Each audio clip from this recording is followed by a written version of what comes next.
Okay, so this is the Learn English Network Tuesday drama, and if you notice on the calendar it says English drama, stories, poetry and song.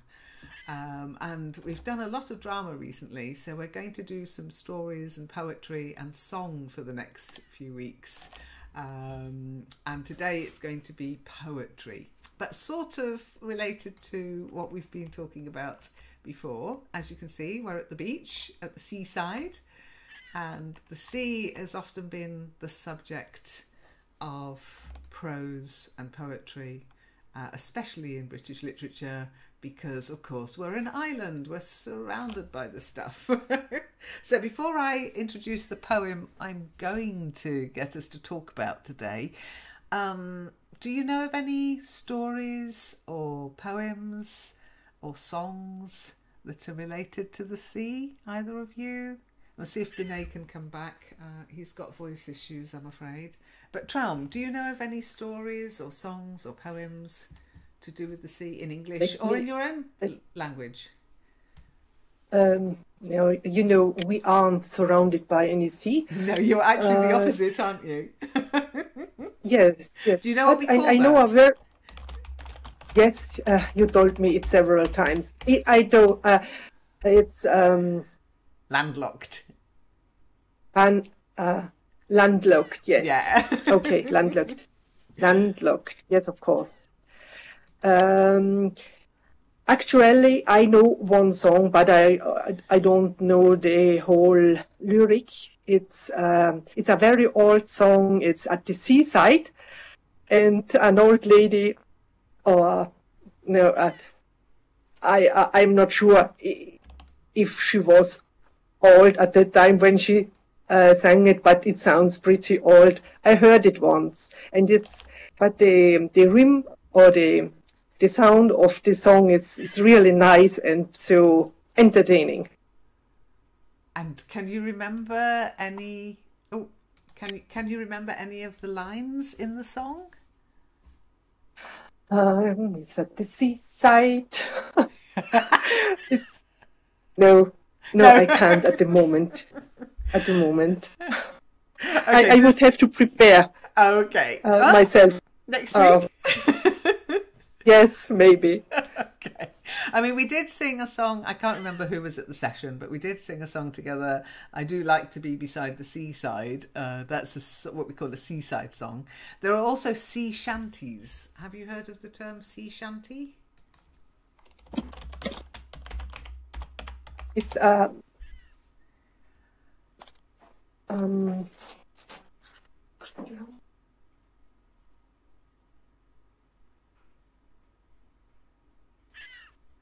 No, Shiny. It's okay. Don't be sad about it. That's why you're here.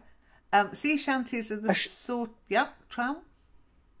I'm not sure. Is shanty a repetition of a block, a verse or so? Not really. I think I know what you mean there, but no, a sea shanty is the sort of song that sailors would sing.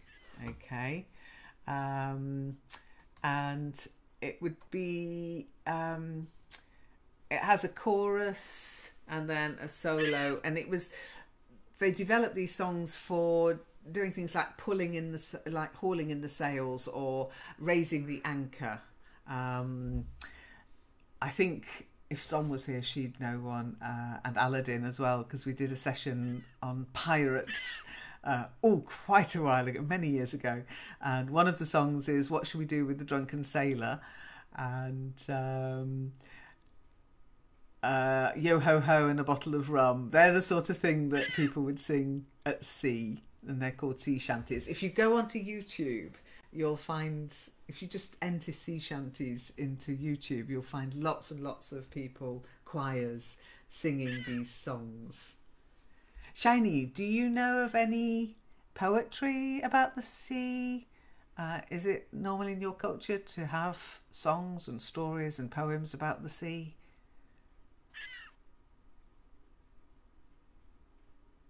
Take the mic. I think I have read about some point about sea, but when I was a student, but I can't remember. But the only song I can remember is Yellow Submarine. Ah, It's yeah. the only song that yeah, no. We all live in the Yellow Submarine, the Yellow Submarine, the Yellow Submarine. Fantastic. Indeed. Yeah, you're quite right. Oh, hang on.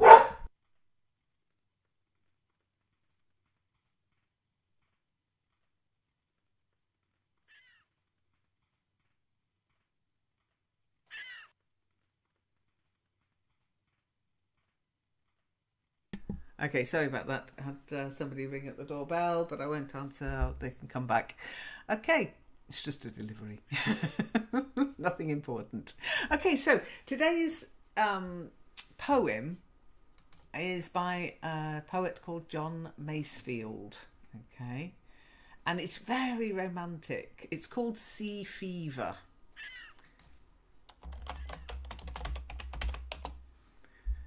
Now, what would you take of that without knowing the poem? Oh,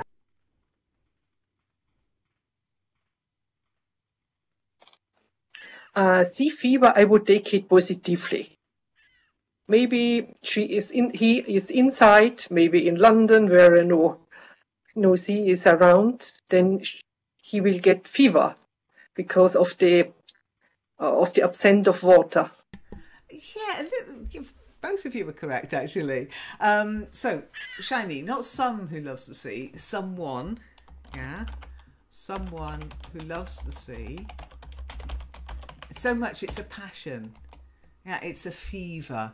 Not so much the absence of the sea, but just the longing for the sea. Yeah, his longing for the sea. And you can have sea fever even if you're at sea. It's just the idea of not being at sea. And some people really are passionate about the sea, about sailing, about living by the sea. People in the UK, they gravitate towards the seaside a lot. People pay a premium to live by the sea, and people who live by the sea, yeah, some people don't really do much above look at it, but many people have a boat or will go sailing and will spend a lot of time, what we say, on the water. Yeah, they long to be out on the water. Traum, what do you mean by brides? No, I thought when someone is on sea, a sailor or so, and a bride is waiting for him.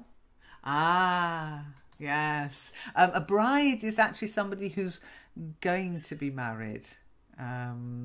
Yes. Okay. That was my thought when I wrote brides, because often they're waiting and got the permission that they will marry. Uh-huh. But it's often maybe different because he found another woman. Yeah. on another country. There is a saying in English as well, one in every port, yeah?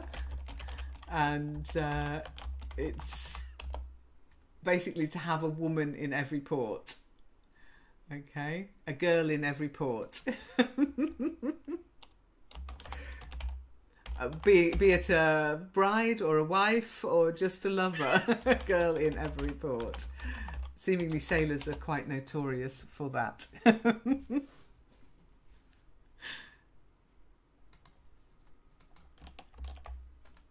Okay, so this actual poem, as I say, it's studied in English literature in the UK at school, and the imagery.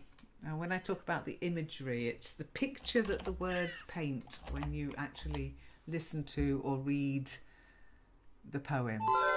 Okay. Oh, Vinay's trying to join us. Hi. Okay, he wants to teleport. Let's hope he's got his. Let's hope he's got the voice working. Okay, so when you talk about imagery, it's the picture it paints in your mind. Hi, Vinay. Have you got your voice working? Oh no, no white dot. Still no white dot.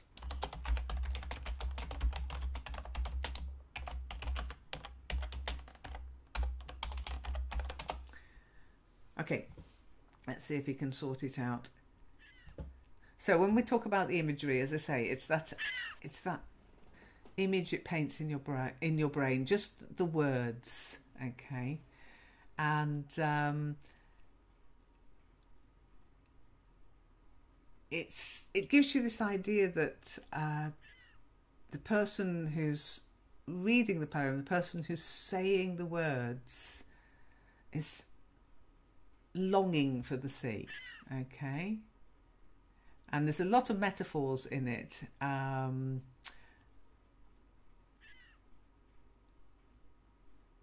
the idea is when you read it, you realise that the person who's saying these words has to return to the sea, okay?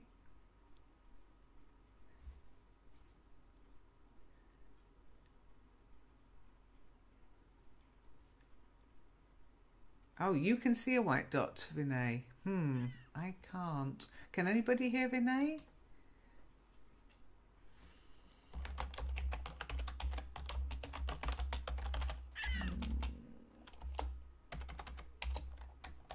Okay, let me give you a link, Vinay.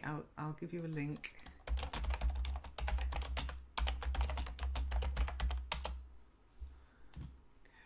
I don't understand why he can see the white dot and we can't. That's odd. Bear with me. Well. Oh, let's see. Groups. Virtual world. Voice. Issues.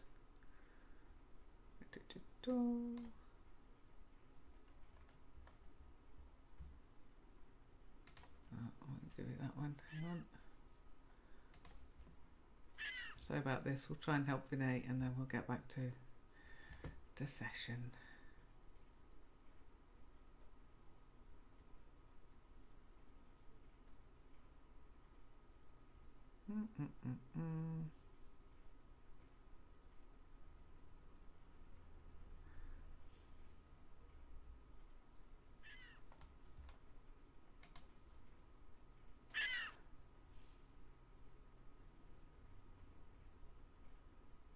Got to find it, yeah? Ah, yes, here it is. Voice issues. I'll bump it. In fact, I'll...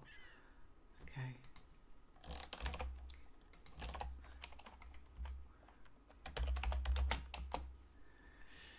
Okay, so sorry Vinay, but we really can't hear you. Okay. Anyway.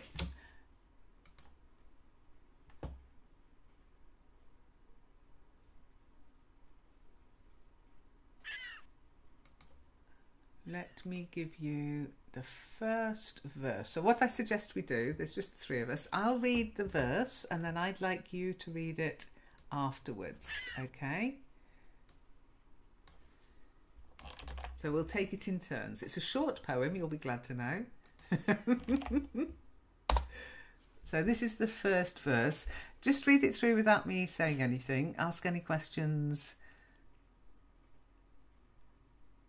Let me know if there's anything you're not sure of, okay?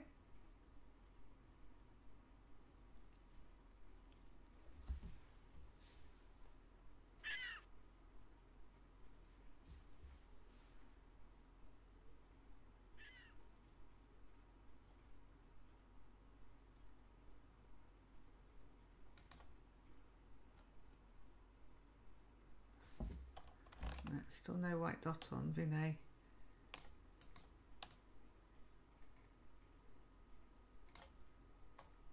Any questions? Yes, well spotted.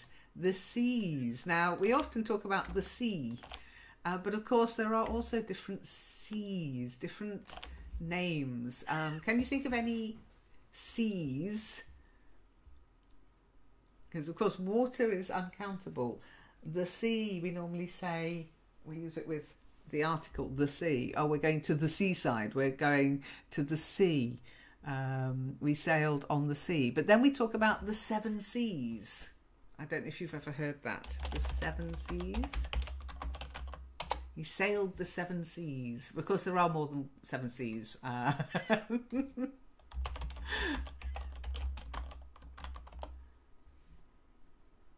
Can you name any of the 7 seas?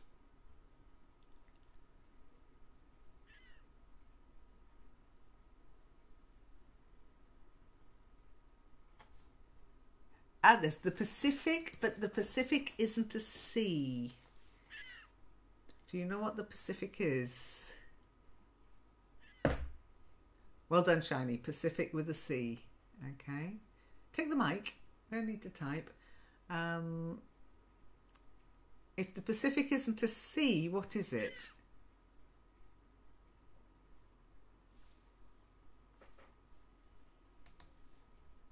Yeah, it's an ocean. We always say the Pacific Ocean. Okay.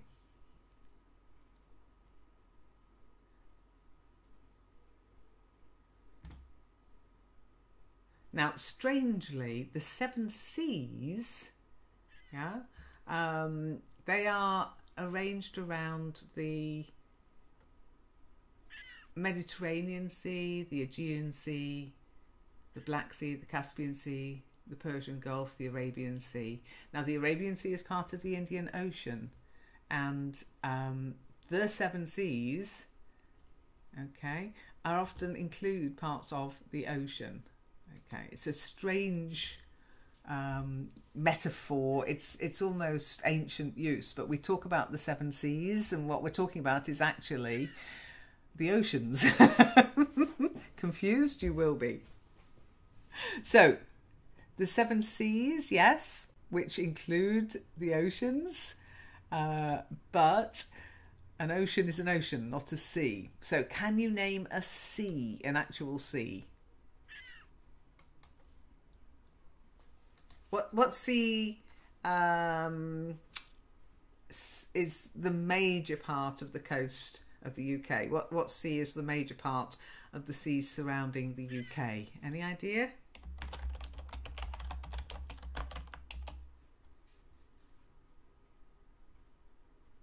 And it's part of the Atlantic Ocean, yeah? It's bordered by the Atlantic Ocean, yes, but we don't call it the Atlantic Ocean. We call it the North Sea. Okay.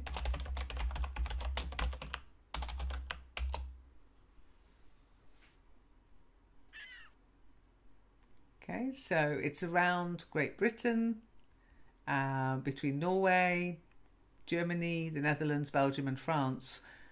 We actually call it the North Sea. But the North Sea is located in the Atlantic Ocean.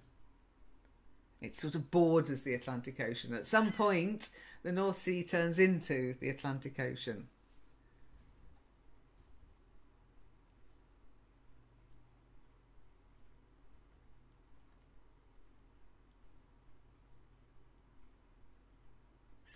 Now, if you look at the World Atlas, okay, let me give you a link and you'll see how that works.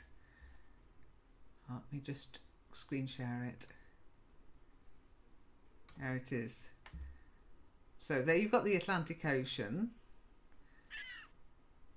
So further north, where there's no land mass between it and pretty much if you're in the Atlantic, you end up in America. But between the UK and Norway, Denmark, etc., you've got the North Sea. Then you have the English Channel. You have the Celtic Sea, the Irish Sea. Okay. So we're surrounded by the same body of water, which is really part of the Atlantic Ocean, but we call these areas of water different seas. Okay? Oh, I've got somebody on voice. Ah, Vinay, we can hear you. Try speaking, Vinay. We can hear something anyway. Hello. Hello! Yay! Hey. Well done. Somehow I managed. You got it working. That's the main thing. You got it to work. Brilliant. Well done. Now, honestly, we could see no white dart and we couldn't hear you. When that happens, you have to go into preferences, check your settings. Sometimes the relog works. I didn't. I didn't do anything. It just started automatically. Then it's your connection. It's just taken a while for Vivox, the servers at Vivox, to recognise you and to post you through. That's also can happen. So maybe just wait, and it might sort itself out. Okay, but it's always worth just checking your preferences, checking your settings as well. Anyhow, you've missed a little bit of what we're talking about. We're doing a poem today. The bit you've missed, you'll be able to catch up on the recording in YouTube if you want to. Okay, so anything you've missed, bear with me 1 second.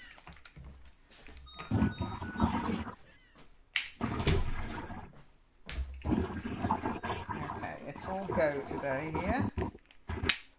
I don't know. People ringing me, people phoning me, people ringing on the doorbell. Ah, dear, it's not normally this manic. Okay, so when we're talking about the UK, as I say, we've got this North Sea is the main sea.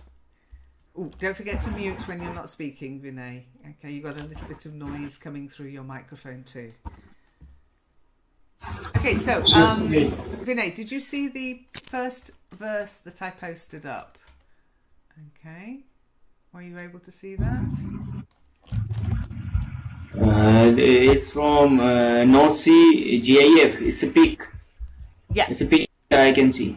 Okay, then wait for the text to appear. What we're going to do is I'm going to read each verse of the poem, and then we're each going to take it in turns to read the verse, and then maybe discuss it, ask any questions. Okay, so let me read the first part.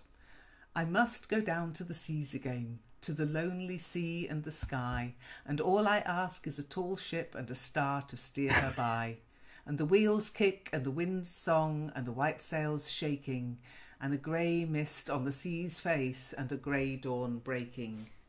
Okay, so that's the first verse. What does that make you think of?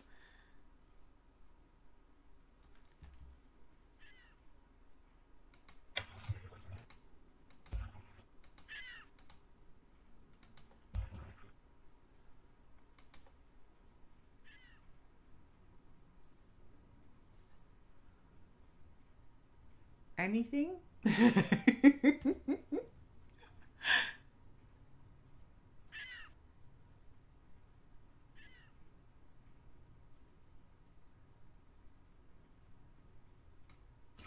Sorry, I didn't get what we are going to do. Okay, did you hear the first verse of the poem?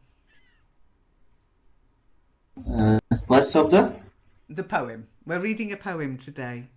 Okay. Oh, so poem. Yeah, we are reading the poem. Yeah. So I just read the first verse. What does it make you think of?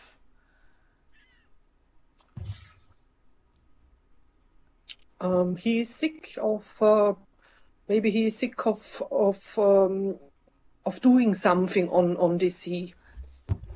And all I ask is a tall shipling. Does it mean he wants to get a tall ship, or to see a tall ship coming in, or? Yeah. Now, what do you understand by the term tall ship? A tall ship is the opposite of a small ship. Ah, no. A tall ship is a kind of ship. Okay. Have you heard of the tall ship races?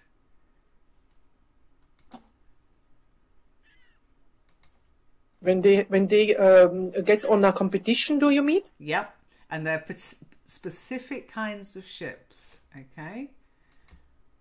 Not the one the husband of Princess Caroline died with? I don't know, but if you have a look at this kind of ship, that's what they're talking about, a tall ship. And it's a ship with very high mast, very tall mast, and lots of sails. It's the sort of ship you think about historically, the British Navy, Walter Raleigh and all that. So it's a ship under sail, but with lots of sails. Okay. And that's the romantic notion of a ship. That's the sort of romantic ship. And every year... That was the time... Mm-hmm. That was the time when the ship hadn't had an engine. Exactly. There were no engines. There was no noise. It was very romantic, but it was a tough life. But yeah, when he says, and a tall ship, he's thinking of this kind of ship. Okay, a ship under full sail, just with the wind to steer you. And the sails for the power.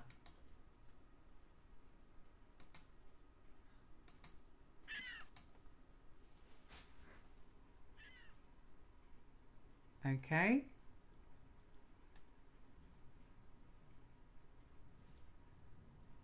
Not the Aida, no. Not the Titanic. You can still see these tall ships. If you go to Bristol, there is one at anchor in Bristol Docks. And the Tall Ships Race is held every year. So you can actually go and see that. It is really romantic and beautiful to watch. Okay, absolutely stunning to watch, but it is very much romanticized. When these were the only kind of ships that were available, it was a tough life. So the Tall Ships Races, let me see, when are they in 2017? They should be sometime around now, I think. Oh no, I think they're finished. Let me see. No, yeah, up until August the 8th, you can still go to watch the Tall Ships Race. Okay. And you can even sign up to be part of the crew.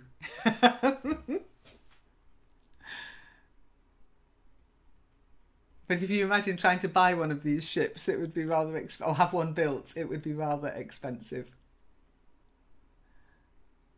And the next race is going to be held around Poland. It says Szczecin.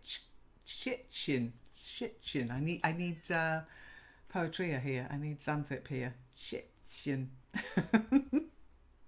So you've never heard of a tall ship before? Shiny?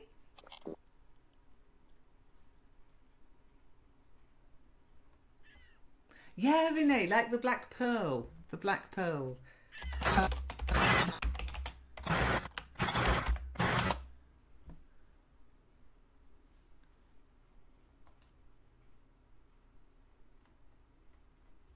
That kind of ship, okay?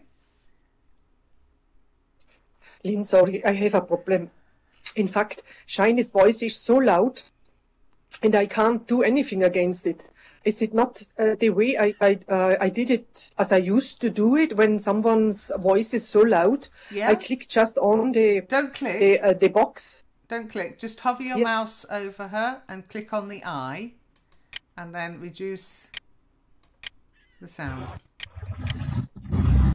There isn't an eye available for me.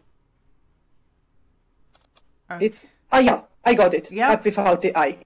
Thank you. Thank you so much. You're Sorry, welcome. Shiny. It has nothing to do with you.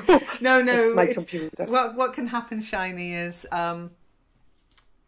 in one session the voice will be too soft and the volume too low, and so we increase it. The next session it's working fine, and and then it deafens us. It's up to us to change it.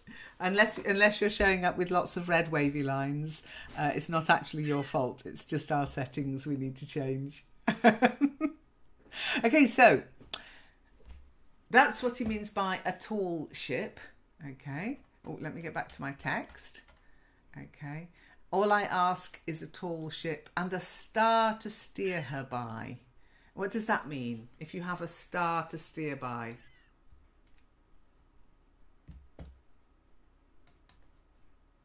Yes, yeah. Star to see 1 minute. Yeah. and start to steer her by. Actually, we steer the ship according to the position. We provide the direction to the ship as per the position of the star, I think. That's right, yes. I mean, in the past, before we had GPS, I mean, nowadays we use satellites. But, Yeah. and a satellite to steer her by isn't as romantic, is it? Or a GPS system to steer her by, not at all romantic. But a star. People used to sail, and when Navigate. yeah, to navigate. Thank you. But when you're out at sea, you can't look at street names. You can't look at buildings. You can't see roads or streets. It's just more water. And so in order to steer, in order to navigate from one country to the other, where you couldn't see where you were, you used the stars, and often the North Star. So we've got the North Sea and the North Star. And then there was the Morning Star as well, I think, was often used to steer. But if you could see the North Star, you knew where North was. Once you know where North is, you know where East, West and South are, and Northeast, Northwest. You can calculate your position, and you can calculate which direction to sail in to get to your destination. As I say, nowadays it's a dying skill, but some people still use this old technology in order to know where they are. Do you know what you can use? What is the name of the equipment they used to use to navigate on ships? They used to have charts. At sea, you don't have a map; you have a chart. Yeah. They have watch. They have direction watch. I think something is compass. I think. Yeah, the compass. Yeah. Compass. Compass to navigate the ship, to direct the ship in order to reach at destination. Yeah, and part of the equipment that was used for navigation, along with the compass, because a compass will show you the direction, but this piece of equipment would use the stars to steer you. So at night, the captain or the navigator would go onto the deck, watch where the stars were, and then they would calculate which direction to go in, and then use the compass. And it was called, not a fernglass. I think you're thinking of a telescope. A telescope can help you to see things in the distance, but if you're on the ocean, doesn't matter how powerful a telescope you had in those days, you wouldn't be able to see land. So they would use a sextant. A sextant. Okay. And it would measure the distance between two objects, often stars, of course, and the horizon. And then they'd be able to literally use the stars to navigate.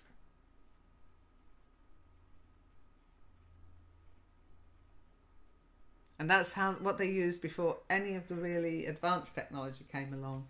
That's what they would use. They think that the Vikings actually did use the compass method, that they had a lodestone and they were able to do at least short distances using a lodestone, knowing where north was, knowing which direction roughly to go in. But real navigation, exploration started with the invention of the sextant. It's back now. Good. Okay, Traum, what were you trying to say?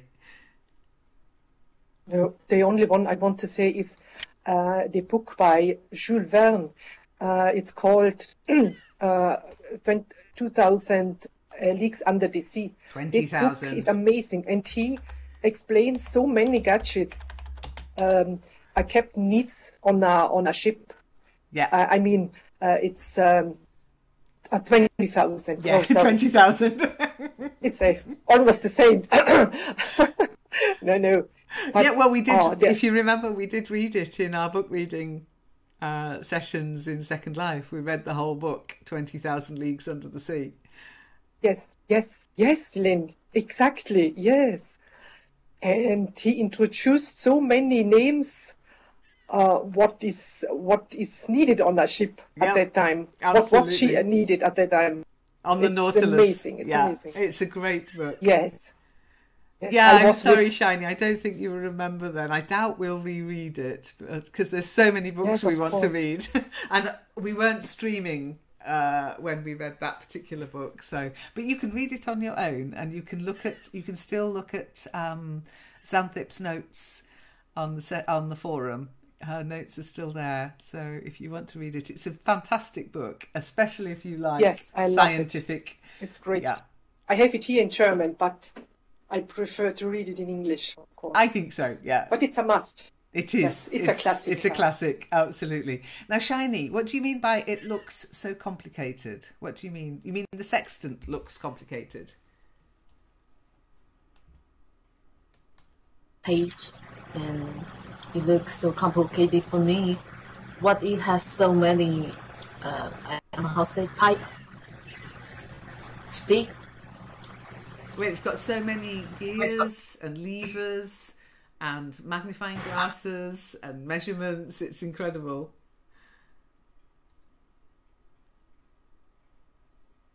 If you are interested, you can find out how to use one. You can buy them still. I mean, you can still buy them. You can buy them in antique shops quite often. But yes, you need to know how to use one in order to accurately take a reading and know. And this could be the difference between life and death. You get the reading wrong, you could end up sailing until you run out of food and water. It happened, I'm afraid. Many ships were lost at sea. And some of the equipment is quite basic, but some of the ones used in some of the museums, wow, they are so beautiful. They really are. And you can still buy them. If you've got, I don't know, a couple of £100 to spare, you can buy one, a modern one. Just for display purposes, I would think. Do people still use them? I'm not sure. I think some traditionalists kind of use them, but they've probably got the smartphone as a backup. And I think it's the same. Some preferable men like to drive old cars. And I use think a map. it's the same. Yeah. It's yeah. Yes. Oh, yes. Yeah. Some people still prefer a map. I know hubby and we use our GPS. We use our TomTom when we're driving around, but we've always got a map in the car because we don't trust the TomTom. Yes. I mean, a map is so wonderful. It's drawn so nicely and neatly and exactly. Oh, I hope we will never miss them because it's amazing, really. I hope they don't die out, yes. I mean, I love old maps.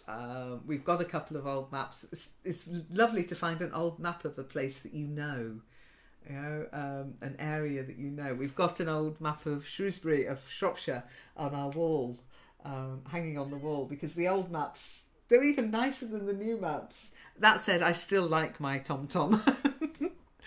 Shiny. Antique is anything... Officially, anything over 100 years old is called an antique. Okay. So in the UK, you can find many antique shops selling antiques. And really, to be an antique, so I'm not an antique. I'm not that old, okay?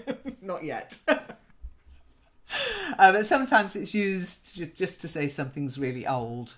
But yeah, officially it has to be over 100 years old to officially be an antique. Okay, that's all right. You're welcome. Yeah, Portobello Road, but there are a lot of fake antiques out there. I warn you, be careful. You pay a lot of money. You pay more money for an antique quite often, so people fake them, I'm afraid to say. Yes. It's easily possible because when I was in Portobello Road, I bought a teapot. And when I came home after a time, I saw it in lots of shops, the same. Oh no. Yes. I hope you didn't spend too much money on it. Yeah, we have antique I mean, experts in the UK. Antique experts. We really like antiques. There are lots of antique programmes. Bargain Hunt, the Antique Show.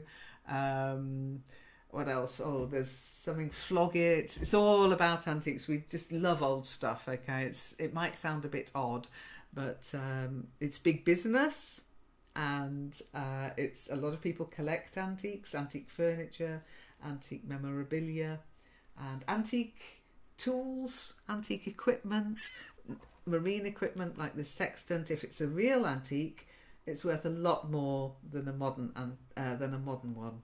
But yeah, I think people still use them in that sort of romanticised idea of how to steer a ship. Okay, now if you notice also in that line, a star to steer her by. Who's she? What's he talking about when he says her?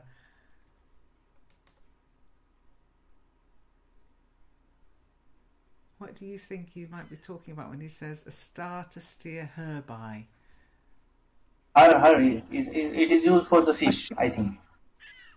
A ship. A ship is a ship is a she. Yeah. Not a lover, Shiny.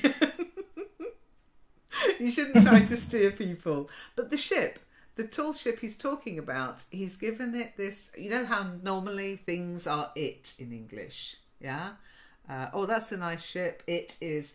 But people who love the sea, people who sail, they will always call ships she, not it. It's a bit like pets. We don't call them it. We call them he or she, depending on their gender. Well, a ship always has the female gender. It's always she. So a star to steer her by is the tall ship he's longing for. Okay? We've got a name for this kind of use of the language. Okay, I think I've mentioned it before, and it's not the easiest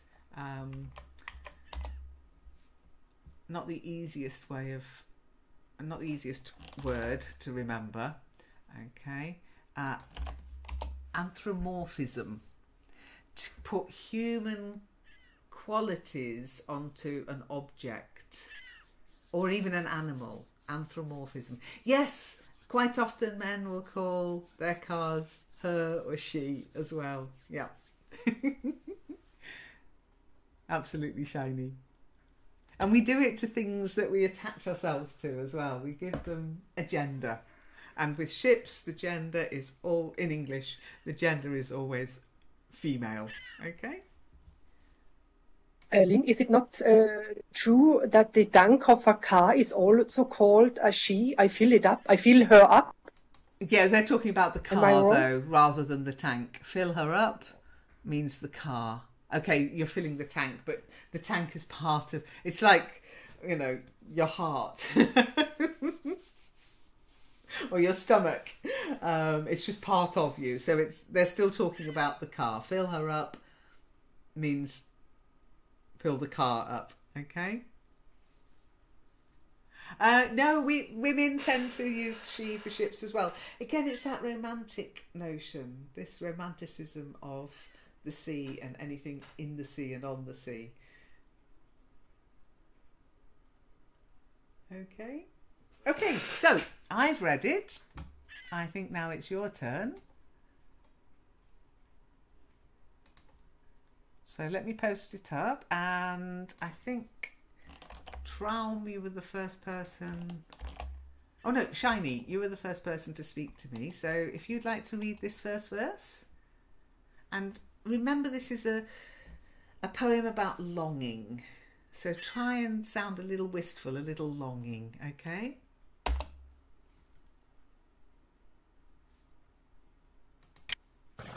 I must go down to the seas again, to the lonely sea and the sky, and I ask it's a tall ship and a star to steer her by, and the wheels kick and the winds song, and the white sails shaking, and the grey mist on the sea's face, and the grey dawn breaking.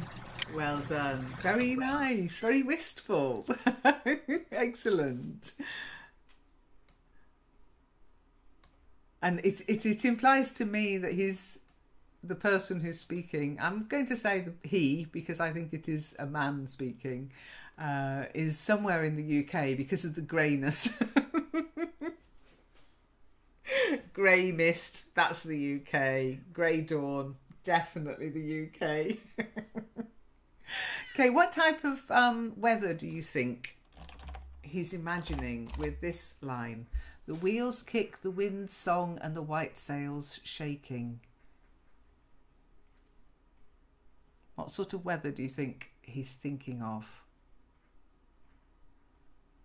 Windy, yeah. The wind's song. Can you think of a noise that the wind makes?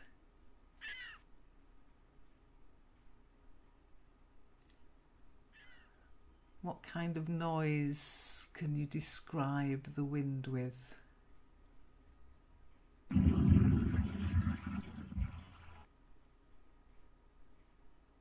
Blowing, yeah, blowing is not so much a noise, it's an effect. So when the wind blows means when the wind has an effect on something. There was some really strong winds in Germany yesterday. A lot of trees were damaged and blown down. So yeah, the wind blows, but it's not really a noise. Yeah, it is hard to explain. Howling. Yeah, that's a good one. Howling. Not hauling. Sorry, I've just figured out what you were trying to say. Howling. That is a noise the wind makes. A very strong wind. The wind was howling down the chimney. Yeah. Also, whistling. Whistling. Yeah, whistling. You can whistle. You know how to whistle, don't you? Put your lips together and blow. But the wind can whistle as it whistles round the house. It's that sound. And the howling is the stronger wind. Yeah.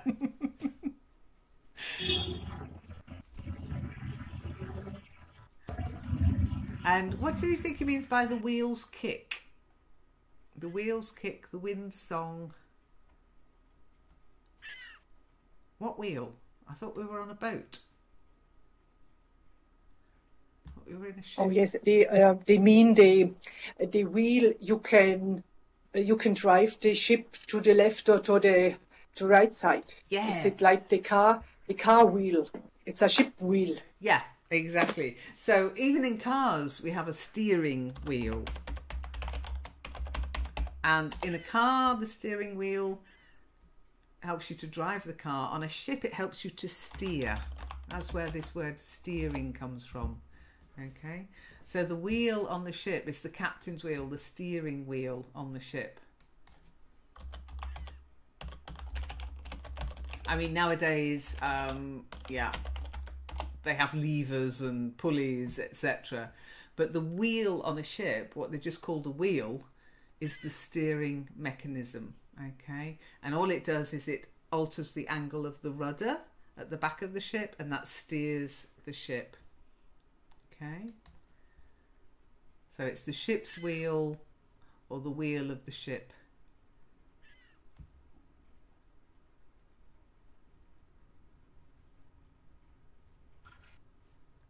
What does it mean here? Wheels kick. Kick. What does it mean, kick? Yeah, kick. Well, if you were to hold one of these ship's wheels in your hands and try to steer, and the sea is trying to steer you one way and you're trying to steer in the opposite way, there's a lot of force. And if a big wave comes, hits the ship, that wheel will kick and you have to hold on tight to keep your course. It's like being kicked by It's like a jerk. Yeah, a very strong push. And here he's using the word kick to show that it's very sharp. It's like being kicked and you have to hang on. When you're steering a ship, it's very different to steering a car with power steering. I don't know, have you ever hit the curb when you're steering a car? When you're driving, have you ever hit the curb accidentally? Then the wheel will kick. And it really is. You have to hang on. You have to hang on and keep your course. So I think the weather's quite rough. Yeah, the wheel's kicking, so the sea's very strong.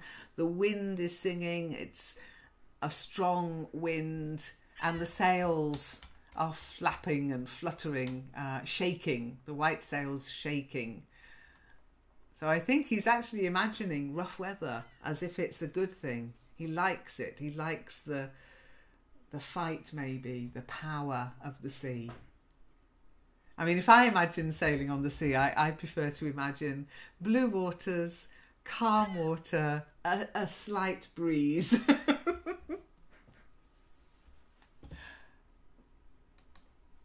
Okay, so Traum, would you like to read that verse, please? Yes, of course. So, I must go down to the seas again, to the lonely sea and the sky. And all I ask is a tail ship and a star to steer her by. And the wheels kick and the wind song and the white sails shaking. And a grey mist on the sea's face and a grey dawn breaking. Very good, but you're going to kick yourself now. A tall ship, not a tail ship. Okay, I was, okay. Oh my God, a tall ship, of course. Ship, yeah, well done. Did I really say? You did, Did I I'm really afraid. say tail? Yeah, you can check in the recording, but you definitely said a tail ship. Oh, it's such a shame. It was beautifully read, apart from that little bit. That was very good. Well done. Well done. Okay, Vinay, are you ready to read it?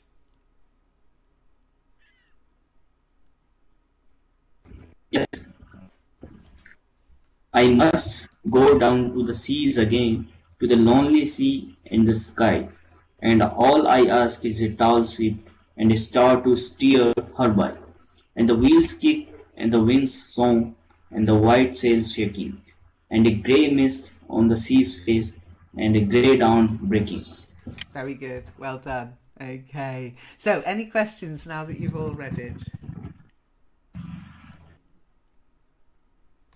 Yeah, grey mist on the sea's face. I think this phrase I'm not getting. Okay. What does it mean? Okay, do you know what mist is? No. Do you know what fog is? Yeah, I know hope. Fog, so fog is very grey, yeah? And mist is a light fog. Okay, so here we have in front of you now, in fact I'm going to surround you.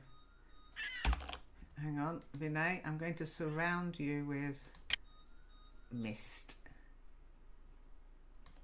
Okay, now probably Traum is giggling because mist in German is a completely different meaning.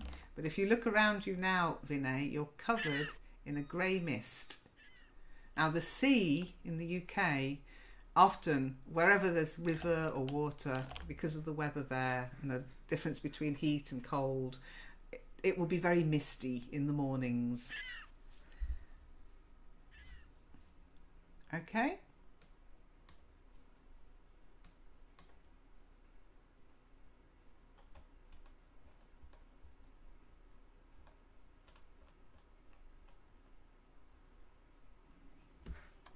Okay, Vinay? Is that clear now? Oh, Vinay's lost his voice. Or he's lost in the mist.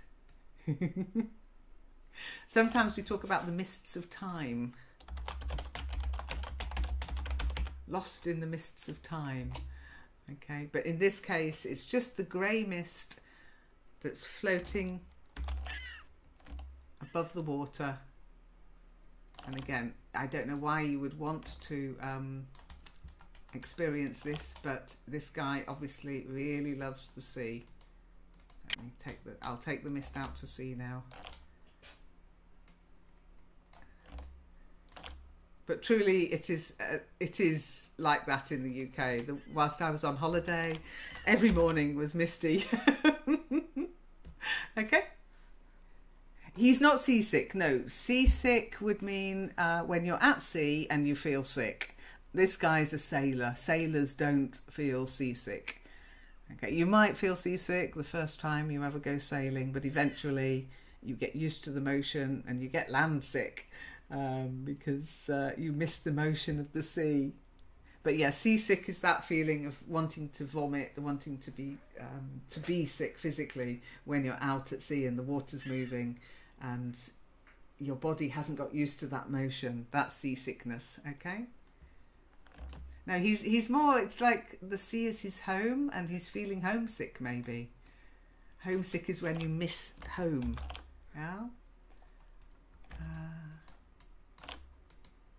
Let me just spin that round a bit. So there we have a nice misty morning.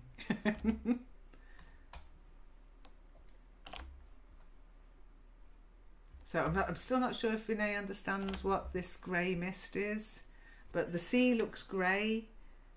So it's a grey sea with a grey mist floating over it, this light fog, okay?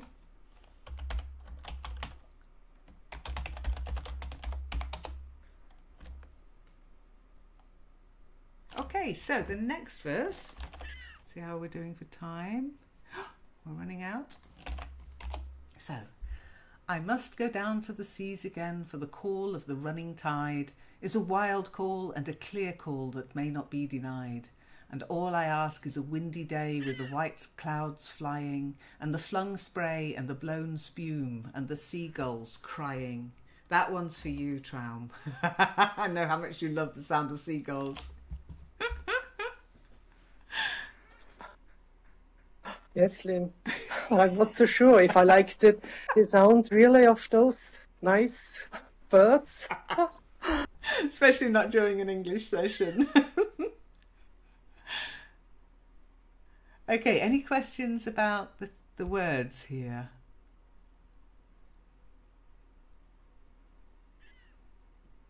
Spume, I think spume. Spume, yeah, it's a great word, and that's a definite C word.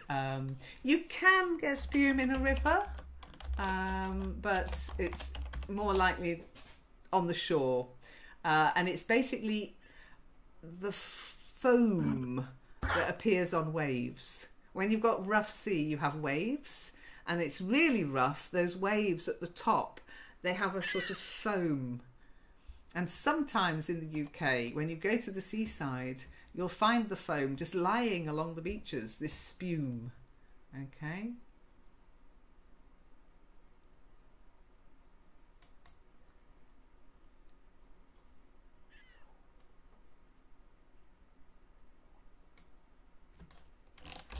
So the spume of the white-capped waves, there's a nice example. And it's that white at the top of the wave. The sea is very calm here today, but if you've ever watched surf competitions with the big waves, that frothy bit at the top of the wave, that's spume. Bit of a technical word. Lynn, a flung spray. A spray would be, I think, on a bottle of spray, who is very fine, what it gives away. But the word flung is not sure.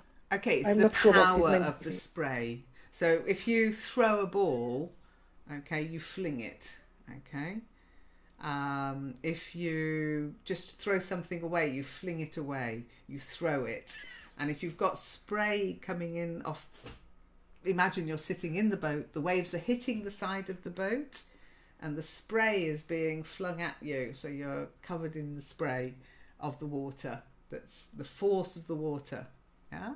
So yeah, a little bit like this sort of like spray that you can use to cool your face, but this is by the power of the waves. This isn't something gentle, this is something that's being thrown at you, okay?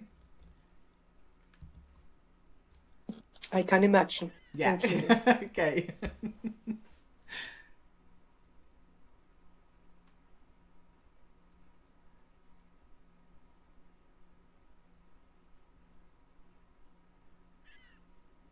And just that using the word flung, he could have just said and the spray, but that just adding that word flung means, there's real power there.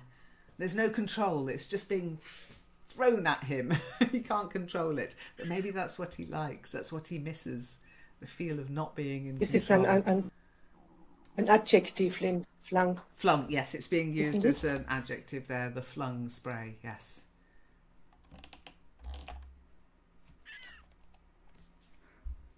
Any other questions?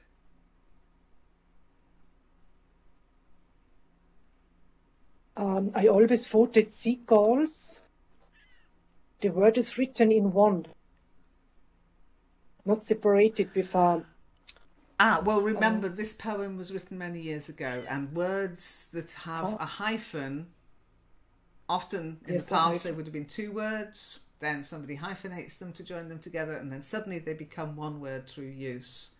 Okay, so it can be hyphenated or it can be written as one word, yes. Because what we've got is a gull. The gull is the kind of bird that it is, and then the seagull is the specific bird, okay? And the family is, in Latin, Laridae. But gulls are, there's many, many different types of gulls. Then you have seagulls, and then you have the different types of gulls, the little gull, the black-backed gull, let's not even go into turns. If you're interested in birds, the RSPB website is very good. Yeah, exactly. If you just go to any seaside resort on a rough day, you'll see lots of spume and spray. And that's just on a Friday night. No, I'm joking.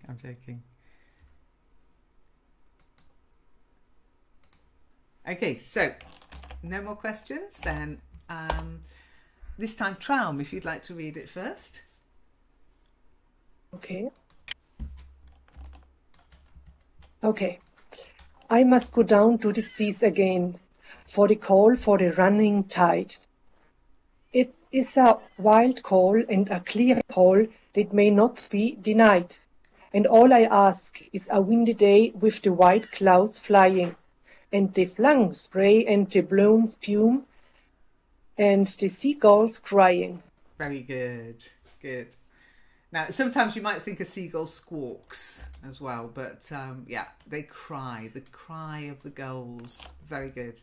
Any questions?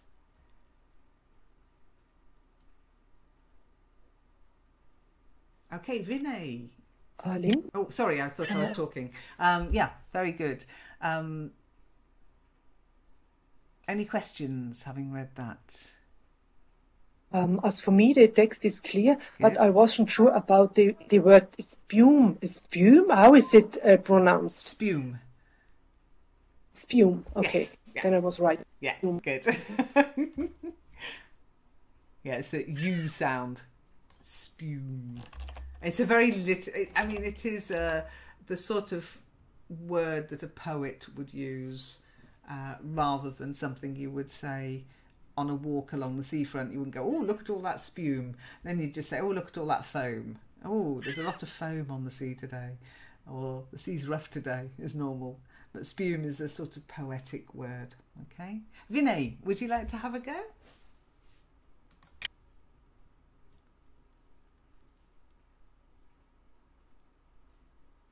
Oh, Vinay, are you with us? No, Vinay's gone to make a cup of tea. So, Shiny, your turn. Would you like to read that verse? No? Oh, can anybody hear me? Vinay, can you hear me? There you are. Okay. Can you hear me? Yes, I can. Good. I couldn't okay. hear you for a while. Okay, Vinay, would you like to read that verse? Okay. I must go down to the seas again, for the call of the running tide is a wild call and a clear call that may not be denied. And all I ask is a windy day with the white clouds flying, and the flung spray and the blown spume and the seagulls crying. Very good. Well done. Excellent. Excellent. Yes, Tram? Lynn, is it an everyday expression, the running tide? I mean, I know what the tide is. And the running is obviously, it's more water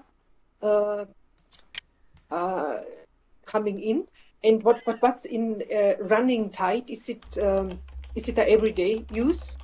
Yeah, it is actually. I not? mean, basically, the tide is the water coming in and going out, remember. It's the movement of the water. The movement caused by gravity and the moon, etc. But the tide comes in and then you have high tide, then it goes out, then you have low tide. So it's both directions is the movement. The running tide means it's neither at high tide or low tide. It's either moving in or moving away. So it's moving, okay? So you have the outrunning tide, that means the tide is going out, and the incoming tide, that means the tide is coming in. So the running tide means it's in flux, it's moving in or going out, one or the other. It's not in that position of high tide when it stays high, low tide when it stays low.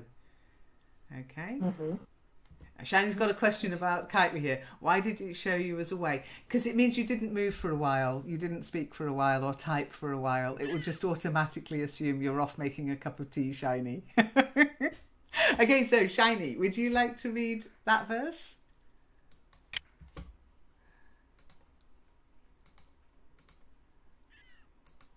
The seas again for the cold of the running tide.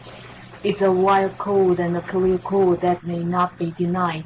And all I ask is a windy day with the white clouds flying, and the flung spray, and the brown spume, and the seagulls crying. Very good. Just 2 words. Try call. It's like or. Call. Cool. Better. And then the other one is blown. It's an O sound, not like brown. Brown is an owl. Oh, Okay. blown. Try it. Blown. Better. Yeah. O, blown, owl, brown. How now, brown cow. But blown is oh no, it's blown away. Okay, very good. Any questions?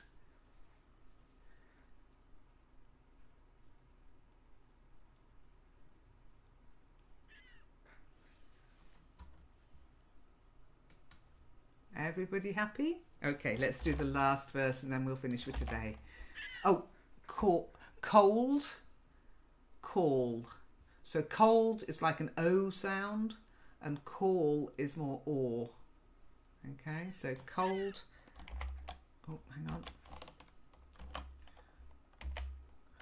Cold has an O sound. Call has an or sound. And remember to cold call someone. Cold call. To phone people. To phone someone without permission in order to sell them things.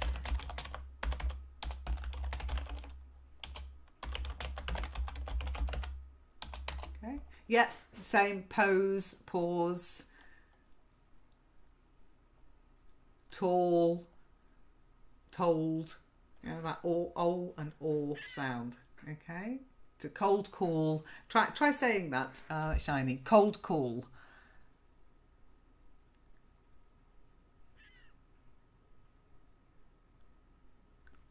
Cold call. That's it, yeah. Because sometimes when you put the 2 words together, you can feel the difference more than when they're on their own. Okay. I hate cold calling. I hate it.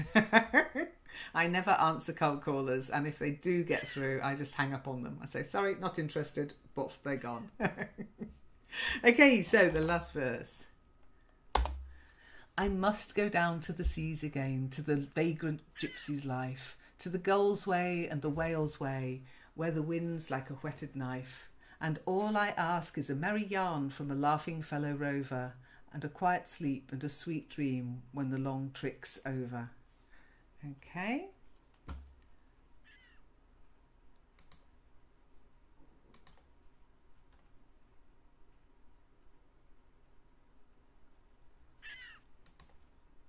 Any questions?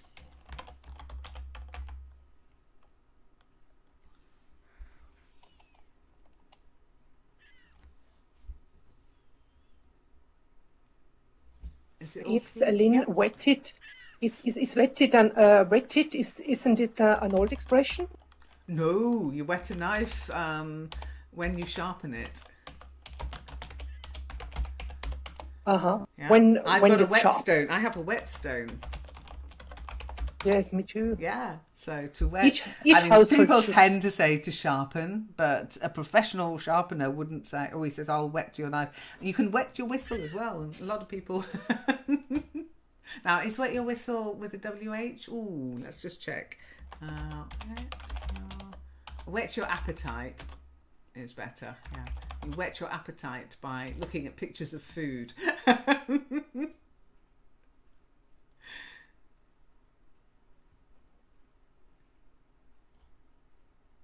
What does it mean? Do the Gauls way and the Wales way? The way they live, Yes. the way they And behave. the way they travel, okay, the way they when you're talking about a way, yeah, which way? The seagull's way, the way they travel towards into the, yeah, okay, nowadays you'll find them on rubbish dumps, but the seagull's way and the whale's way, the way they go. They stay in the sea. They very rarely, especially whales. Let's choose whales as a metaphor, because seagulls nowadays, well, you'll find them all over the UK, even in Nottingham, which is strange but true. The whale's way, the whales, they travel using the oceans as their motorways, if you like. Okay. Okay, I see. A fellow rover. Okay, a rover is somebody who travels. Okay, so a fellow rover, a fellow traveller. A sea rover, somebody who travels by sea, yeah? Not a staff, Lynn. Is it a customer, so to speak? A rover? No, a person who spends their time travelling is a rover. Uh-huh, okay. But he or she hasn't to do anything on a ship. There is no work for them. Not necessarily, unless you're a sea rover, in which case you're somebody who spends your time travelling by sea. It could mean that they're working, it could mean that they're not working. It just means they travel, okay? Mm-hmm. Okay, I see. So I think Zom would like to be a rover. And a sea rover is someone who just travels a lot by sea. Okay, so a fellow rover, he's basically saying somebody like me who longs to be at sea all the time. Okay. No matter if they are a customer or a sailor or so. Oh, I see. Mm-hmm. When you say customer, we don't have customers on ships. You mean a passenger? Passenger, yes. Yeah. Okay, I've got you now. I was like, Sorry. Customer. Sounds better. A passenger. Yeah, absolutely. And the meaning of the long trick's over, when the long trick is over? A quiet sleep and a sweet dream when the long trick's over. What do you think he's talking about now? A quiet sleep and a sweet dream. Any ideas, Shiny? What might he be talking about? Right at the end. Think about the end of the poem.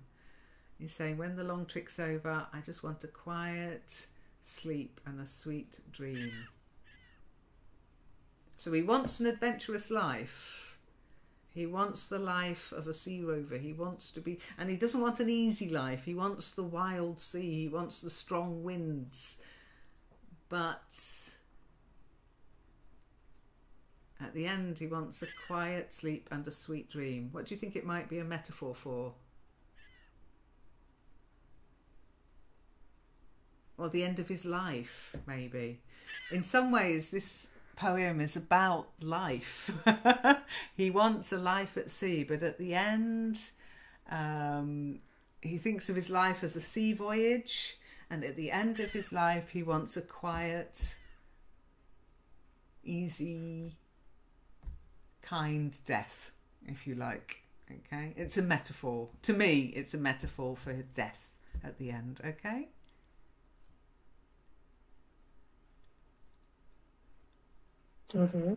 Okay. So the long trick is his life.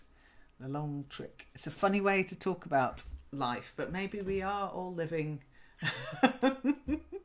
a strange life that's a bit of a trick.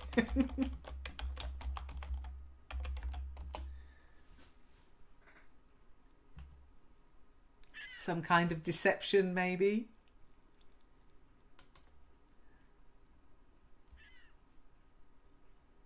Okay. In sailing terms, in sailing parlance, when a sailor's out at sea, okay, and they have to steer the ship for a while, that can also be called a trick, okay? But that's a sailor's term. Now, of course, we're talking about a sailor, so he's talking about steering his own ship, leading his life the way he wants to, and when that's over, a quiet sleep and a sweet dream. Maybe he means it literally. He just wants to go to his bunk and sleep and start it all over again tomorrow. But I like to think it's the end of his life. He wants a nice, quiet death.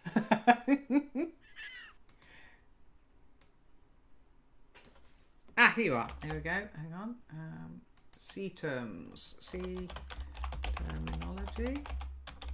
Trick. Okay. Nautical dictionary. Always worth finding that kind of thing. I think this man had problems with his wife because of those boats. Maybe. Well, you know, people do run off to sea, they say. Yeah? He ran off to sea as a lad and he never came back. So maybe maybe that's what men do when they go to sea. They're just running away from the women. And there you have it from the Sea Talk. There you go. From Sea Talk. Okay, a trick is a full watch at the helm. And then, so when his trick's over, when his watch is over. But again, when you're talking about somebody's watch, sometimes we're talking about their life. It's a poem, remember, so you can read into it different meanings depending on what it says to you. And to me, it's like, that's the end. Because it's at the end of the poem as well. I think so, yeah. I think that's what he's saying. He just wants to be a rover. He wants to live his life out at sea, going to different places, never staying too long, and then going to see a new place, and then in the end just having a peaceful death. Okay, so your turn. If there are no more questions.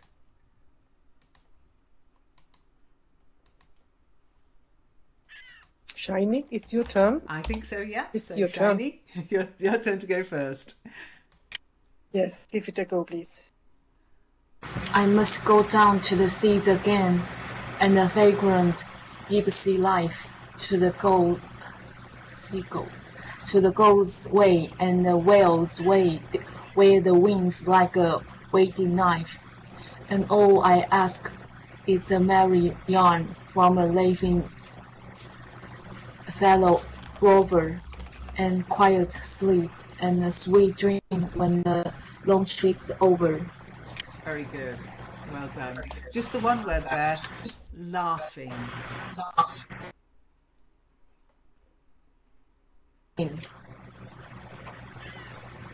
Laughing. Laughing, yes. To laugh. Thanks. Yeah. Now, some people say laughing, but not loving, which is how you kind of said it. So I say to laugh. Some people say to laugh. It's like the glass thing. But laughing or laughing, not laughing. Okay?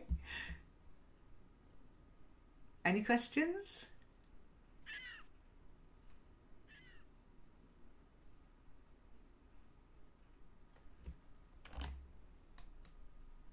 No? Okay, then Traum?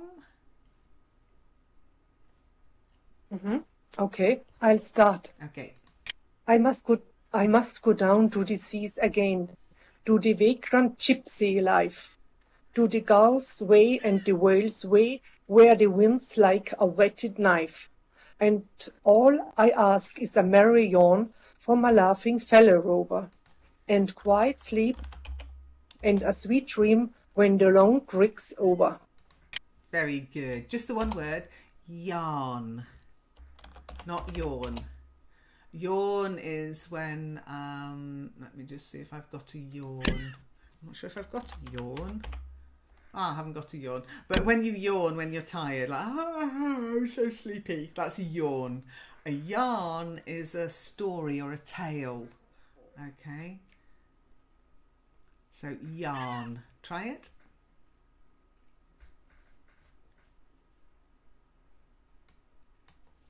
Oh, Traum. Oh God, I was muted. It's all right, I've been doing it all the time.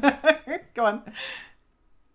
Yarn, not a yawn. Not a yawn, yeah. And you can tell it's a merry yarn because you don't really have a merry yawn. You can have a tired yawn or a long yawn, but a merry yarn, a fun tale, a fun story. Yarn in that context.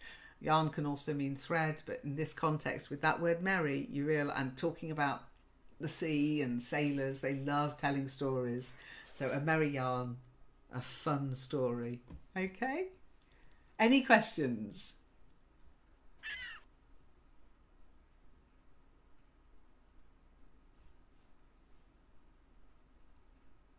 Is it to be on a ship like a gypsy life? Yeah, because it's travelling. Okay, gypsies travel, and so gypsy life of travelling is what he's hoping for. You'll often find the word gypsy in the names of boats and ships.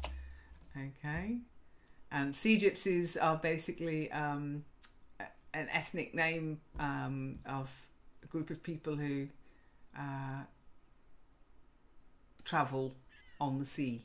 Okay. Okay. I have a gypsy in another way in my head. I thought a gypsy is someone in the book of Alchemist. There was also a gypsy, and I thought they wander, they walking from place to place, and they say to the people what the future would bring them. You know what I mean? Yeah. The gypsies. Travellers, gypsies. But what he's doing is he's using that metaphor again. Gypsy life, the wandering life, not settling down with his wife, who he's running away from in your head.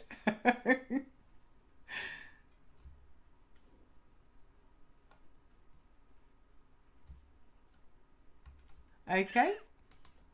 Anyhow, I'll put in the forum, there's a YouTube recording of John Masefield actually reading the poem himself. So I'll put that in the forum for you and you can listen to him. And but thank you ever so much for coming. I hope you enjoyed it. Slightly different session, I know, but I hope you enjoyed it.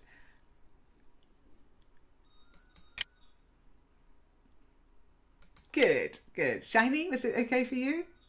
I think next week what we'll do is a song. We'll do a song, maybe from English radio.